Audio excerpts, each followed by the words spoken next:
Today, let's talk about the most brutal slave owner to ever live. This story gets very gruesome, what I'm about to tell you. Be aware, but let's get into it. The story of Madame la Laurie.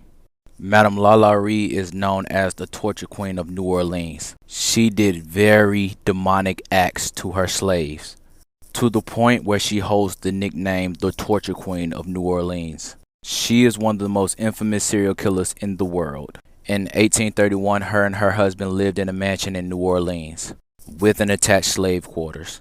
Her public treatment of her slaves were decent, but behind closed doors, they were truly demonic.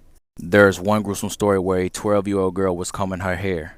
While combing, she accidentally pulled one of her hairs. So La Laurie chased her around with the whip. The young lady jumped off the rooftop mansion rather than await the torturing that was waiting for her. That's how afraid she was of La Laurie. She was also famous for collecting horrendous torture devices. She even beat her daughters for trying to feed starving slaves. Now let's get into horrendous crimes. She would stuff animal feces in her own slave's mouth and then sew them shut. She would also wrap her slaves' intestines around their own body. She once had the arms of a woman amputated and her skin peeled off in a circular fashion to resemble a caterpillar.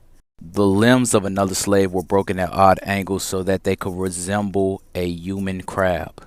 She also had a 70-year-old female slave chained to a stove. She was even known for gouging her slaves' eyes out, poked holes in their skulls, leaving maggots to infest the openings. Remember I just said the lady slave that was chained to a stove? She set fire because she did not want to go to the upper room in that mansion. Because the upper room in that mansion is where La Laurie would torture slaves. Police would soon discover these things, but La Laurie would then flee to Paris, where she died in 1849. And this is the house where she used to torture them. I'm just truly lost for words. But that is it for this story. I'm out. Deuce.